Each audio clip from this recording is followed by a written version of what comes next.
93-ാം വയസ്സിൽ ദയാവധം, മരണത്തിലും ഇവർ കൈകോർത്ത്. നമ്മൾ ഏതൊക്കെ പദവികളിൽ എത്തിയാലും ഒടുക്കം ഇത്രയുമൊക്കെ ഉള്ളൂ എന്ന് മനസ്സിലാക്കി തരുന്ന ഒരു വാർത്തയാണിത്.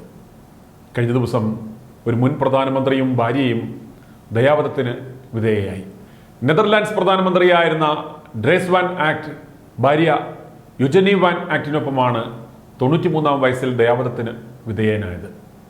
1977 മുതൽ 1982 വരെ 5 വർഷം നെതർലാൻഡ്സിലെ ക്രിസ്ത്യൻ ഡെമോക്രാറ്റിക് പാർട്ടിയുടെ പ്രധാനമന്ത്രിയായിരുന്നു ഡ്രേസ് വാൻ. ഇരുവരും കൈകോർത്തു പിടിച്ചാണ് മരണം വരിച്ചതെന്ന് ദയാവധം നടപ്പിലാക്കിയ മനുഷ്യാവകാശ സംഘടന ദ റൈറ്റ്സ് ഫോറം അറിയിച്ചു. ഫെബ്രുവരി 5-നായിരുന്നു ദയാവധം നടപ്പിലാക്കിയതെന്നാണ് റിപ്പോർട്ട്. നിച്ച്മെഗൻ എന്ന നെതർലാൻഡ്സിലെ കിഴക്കൻ നഗരത്തിൽ ഇരുവരുടെയും ശവസംസ്കാര ചടങ്ങുകൾ നടന്നതായിയാണ് വിവരം. പലസ്തീൻ അനുകൂല നിലപാടുകളാണ് ഡ്രസ്വാനിനെ ഡച്ച് രാഷ്ട്രത്തിൽ നിന്നും തുടച്ചു നീക്കിയത്. ക്രിസ്ത്യൻ ഡെമോക്രാറ്റിക് പാർട്ടിയുടെ നേതാവായിരുന്നുവെങ്കിലും പിന്നീട് അദ്ദേഹം പുരോഗമനവാദിയായി മാറി. 2019 ഒരു പ്രസംഗത്തിനിടെ മസ്തിഷ്ക രക്തസ്രാവം ഉണ്ടായി. ഇതിൽ നിന്നും മുക്തനാകുവാൻ അദ്ദേഹത്തിന് സാധിച്ചിരുന്നില്ല. അവസാന സമയത്ത് ഡ്രസ്വാനും ഭാര്യയും വളരെ അവശനിലയിലായിരുന്നു. 2002 മുതൽ നെതർലൻഡ്സിൽ ദയാവധം നിയമാനുസൃതമാണ്. ഒരു വർഷം കുറഞ്ഞത് 1000 പേരെങ്കിലും ദയാവധത്തിന് വിധേയരാകുന്നുണ്ട്. ദമ്പതികൾ ഒരുമിച്ച് ദയാവധം തിരഞ്ഞെടുക്കുന്ന പ്രവണതയും രാജ്യത്ത് വർദ്ധിക്കുന്നുണ്ട്. കഴിഞ്ഞ വർഷം 50ഓളം ദമ്പതികളാണ് ദയാവധത്തിന് വിധേയരായത്. ജുഡീഷ്യസായി ഉപയോഗിച്ചാൽ ഇതൊരു നല്ല നിയമമാണ് എന്നാണ് ഞങ്ങളുടെ അഭിപ്രായം. കാരണം ഒരിക്കലും ജീവിതത്തിലേക്ക് മടങ്ങി വരില്ല എന്ന അവസ്ഥയിൽ ബോധം പോലുമില്ലാതെ ബെഡ്സോർ വന്ന് പ്രാഥമിക കർമ്മങ്ങൾ കിടന്നെടുത്ത് സാധിച്ച് വർഷങ്ങളോളം വേദനയിൽ പൊളഞ്ഞു ജീവിക്കുന്നതിലും നല്ലത് വേദനയില്ലാതെ മരണത്തെ വരിക്കുന്നതാണ്. പക്ഷേ നമ്മുടെ സമൂഹം ഈ നിയമത്തിന് പാകമായിട്ടുണ്ടോ എന്നതാണ് സംശയം. കാരണം വൃദ്ധ മാതാപിതാക്കളെ അവശനിലയിൽ എത്തുന്നതിന് മുമ്പ് തന്നെ കാലപുരിക്ക് അയക്കുവാൻ പാടുപെടുന്ന ഈ നാട്ടിൽ ഈ നിയമം ദുരുപയോഗം ചെയ്യുവാനുള്ള സാധ്യത കൂടുതലാണ്. എന്നാൽ കോടതികൾക്ക് സാഹചര്യം വിലയിരുത്തി രോഗിയുടെ അവസ്ഥ മനസ്സിലാക്കി ദയാവധത്തിന് അനുമതി നൽകുവാൻ സാധിച്ചാൽ മരിച്ചു ജീവിക്കുന്നവർക്ക് അതൊരു ആശ്വാസമാകും എന്നതിൽ സംശയമില്ല.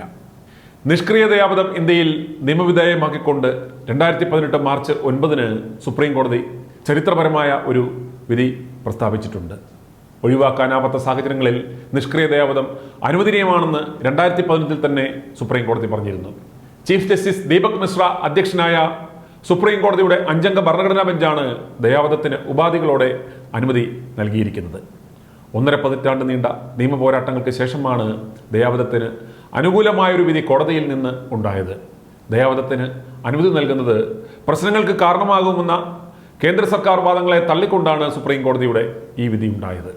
നിഷ്ക്രിയ ദയാവധം അഥവാ പാസീവ് എത്തനേസിയ എന്ന് പറഞ്ഞാൽ രോഗിയെ മരുന്ന് കുത്തിവെച്ച് പെട്ടെന്ന് മരിക്കുവാൻ അനുവദിക്കുന്ന രീതിയല്ല ഇത്.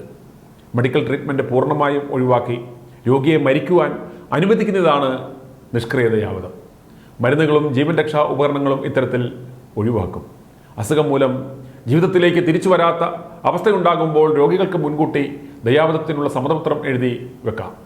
ഈ സമ്മതപത്രത്തിൻ്റെ അടിസ്ഥാനത്തിൽ മെഡിക്കൽ ബോർഡ് പരിശോധന നടത്തി രോഗിക്ക് ദയാവധം അനുവദിക്കും.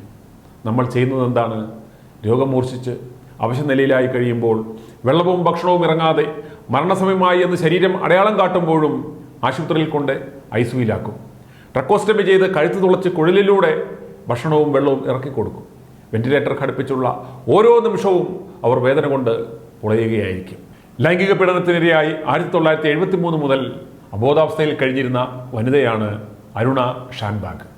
ഇവിടെ ദയാവധം അനുവദിച്ചു കിട്ടുവാൻ വേണ്ടി സുഹൃത്ത് പിങ്കി വിരാനി നടത്തിയ നിയമയുദ്ധമാണ് ഒടുക്കം നിഷ്ക്രിയ ദയാവധത്തിന് അനുമതി നൽകുവാൻ സുപ്രീം കോടതിയെ പ്രേരിപ്പിച്ച ഘടകം.